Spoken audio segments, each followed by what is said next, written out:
I just recently returned from Japan after conducting research for a year, and my question is this. Is there anything we can take from Buddhist teachings to help Koreans understand Korea-Japan relations, and what is the way forward given the emotional suffering that our country has endured in the past, and whether there's a way that we can overcome those feelings of anger and anguish for more productive diplomatic relations. 과거에 우리가 겪었던 경험은 현재 두 가지로 나타납니다. So the experiences of the past kind of appear themselves, make themselves known in two ways today. 하나는 상처가 되어서 현재에 살아가는데 장애가 되는 경우입니다. So the one way it appears to you becomes as a trauma, and it actually becomes a lasting injury that prevents you from living a fulfilling life. 두 번째는 그것이 교훈이 돼서 현재 살아가는데 도움이 되는 경우가 있어요. The second, past experience can become a lesson for the present, and actually helps you navigate your way in life. 이걸 어느 쪽으로 선택할 거냐 하는 것은 나의 문제입니다. But it's up to us to choose what my past experience is going to be in the future. 이것을 상처로 간직하고 있으면 이것은 마치 비들진 것과 같습니다. 장애가 됩니다. So if I hold on to my past experience as a trauma, it's like you're carrying a debt with you always, and it becomes an obstacle to fulfilling the full potential of your life. 이것을 교훈으로 갖고 있으면 이것은 마치 재산 같아 가지고 나의 삶에 유리해집니다. So, but if you actually choose the way of a lesson, it becomes valuable to you. It creates value in your life, and as how you live in your life. 질문은 한일 관계지만은 제가 조금 개인 관계에서 먼저 좀 설명을 하겠습니다. So I know you asked about Japanese-Korean relationship, but let me actually approach that through a more individualized approach or application of the question.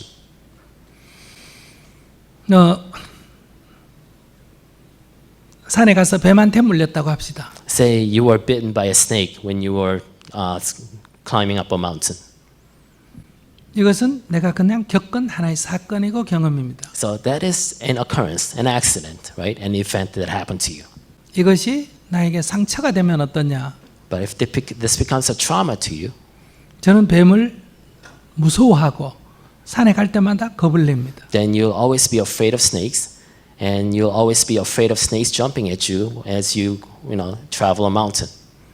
가다가 밧줄을 보고도 뱀인 줄 놀라기도 합니다. You may see a piece of string or a piece of rope, and you will actually be surprised or shocked because you think that it's a snake. 이것을 교훈으로 간직하면 어떠냐? But what if you actually take that as a lesson? 나 뱀한테 물렸더니 안 죽더라. Then you say, you know what, a snake bit me, yet I'm still alive. 내가 물리기 전에는 겁을 냈는데. So before I was afraid of snakes. 오히려 물리고 나서 보니까 조금 붓고 뭐 병원에 가서 주사 맞으니까 별일 아니더라. Then you realize it's no big deal. You get a little swelling, but you get a shot in the hospital, then it doesn't really hurt you that much. 다음부터는 뱀을 두려워하지 않습니다. Then you are no longer afraid of snakes. 이렇게 경험이 유용하게 작용하는 경우도 있습니다. So there are ways in which you turn the experience as a valuable lesson to guide your life. 그런데 우리 대부분은 과거에 이런 나쁜 사건에 대해서 트라우마로 간직하고 있습니다. But in the vast majority of the cases, we hold on to bad past experiences as trauma. 그래서 미래의 삶에 장애가 됩니다. And allow it to become obstacles to your life. 한일 관계에도 우리는 이렇게 상처를 주고받은 경험이 있습니다. So in Japan and Korea, we have a past history of giving hurt to each other. 그래서 한국 사람은 일본에 대해서 약간의 상처가 있습니다. So Koreans collectively have a sense of injury against Japanese. 그래서 우리는 일본에 좀 반성을 하라고 자꾸 요구합니다. And so that's why we keep telling Japanese to apologize, to repent.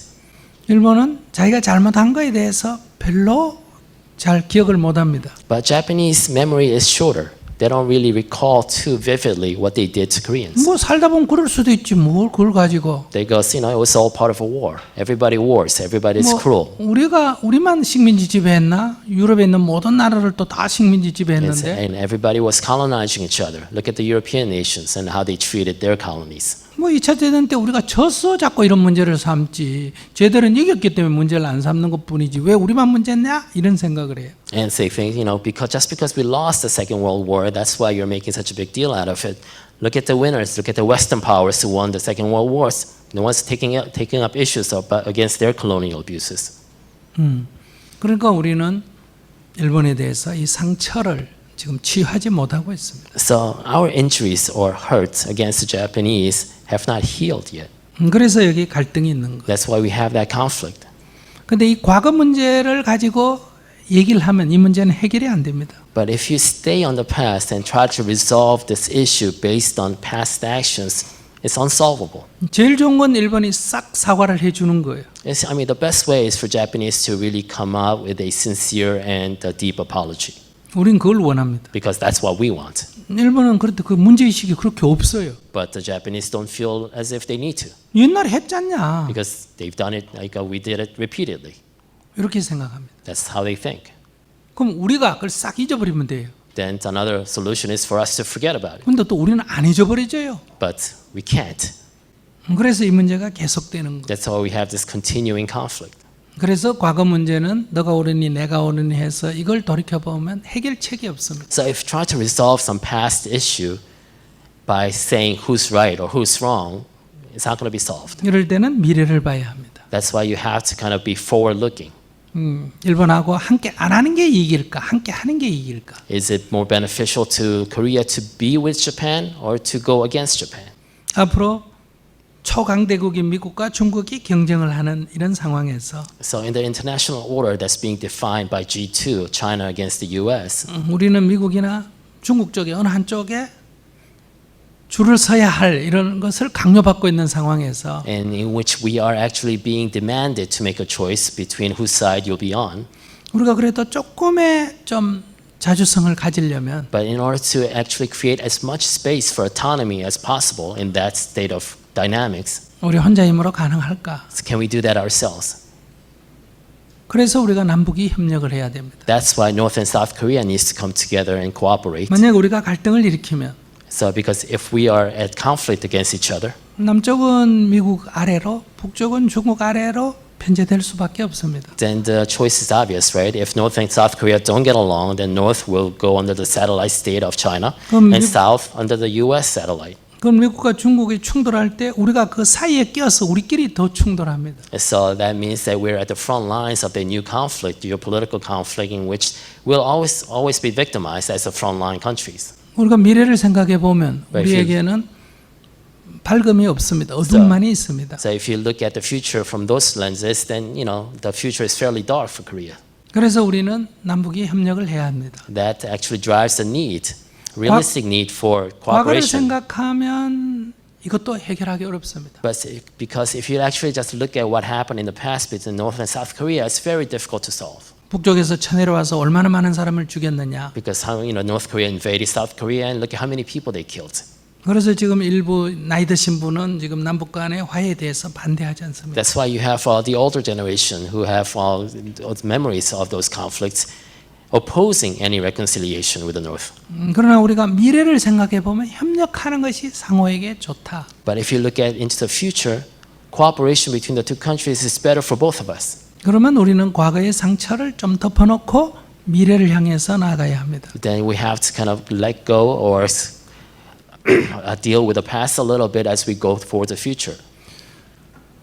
그러면 남북만 이렇게 협력하면 될까? But it's just the two Koreas cooperating. Is that enough? 우리가 통일한 나라라 하더라도 이 미국과 중국에 비하면 너무 작은 나라예요. Even a unified Korea is very small compared to China or the US influence. 그러면 이 일본까지도 힘을 합해야 겨우 조금 자주성을 유지할 수 있어요. So if we combine our forces with the Japanese, maybe we can actually guarantee ourselves with a little bit of autonomy. 그래서 우리가 미래를 바라본다면 일본하고 협력하는 것이 낫다. So if we look at towards that future and the current dynamics, then it's better to cooperate and become closer with Japan. 우리는 과거의 상처보다는 미래를 봐야 합니다. So instead of remaining in the past trauma, kind of move forward into the future. 그런데 문제는 일본 사람들도 이런 생각을 해야 합니다. The problem is the Japanese has to agree with this line of thinking. 근데 일본 사람이 지금 이런 생각을 잘 못해요. Because I don't think Japanese actually are thinking along these lines. 그래서 이 문제가 안 풀리는 거예요. That's why we still have this tension. 제가 볼 때 일본 사람들이 이 한국의 분단 이전에 이 식민지 때문에 분단이 됐기 때문에 한국의 분단에 일본은 사실은 책임이 있습니다.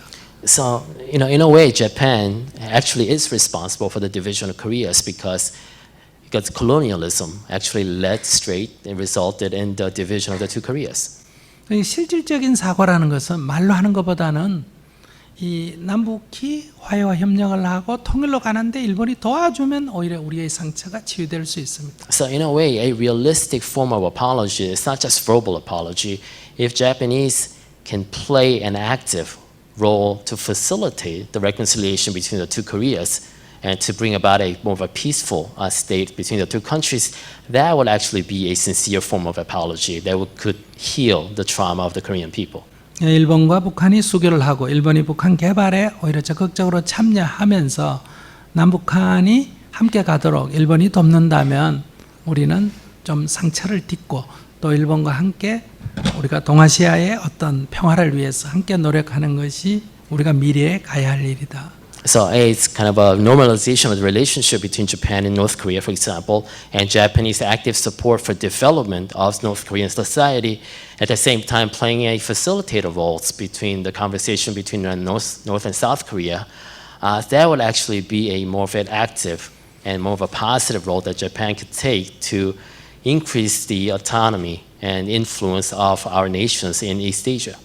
이것은 한반도에만 평화가 아니라 동아시아의 평화, 즉 미국과 중국까지도 이 사이에 있는 나라들로 인해서 이 동아시아가 평화지대를 만드는데 우리가 역할을 할 수가 있습니다. Because that allows us to contribute to not just peace in Asia, but peace around the whole geography of Asia, as well as kind of create a space for peace and coordination between the two superpowers. 자기는 한국에 일본도 살아보고 한국도 살아보고 말레이시아도 살아봤다니까 싱가포르 살아봤다니까 이 동아시아의 평화를 만드는 일에 좀 역할을 하면 좋겠네요. So for you, since you have lived in all these countries, you have lived in Korea, Japan, and Singapore, you're in a perfect place to actually contribute to the formation of some kind of peace regime around all of East Asia. 네.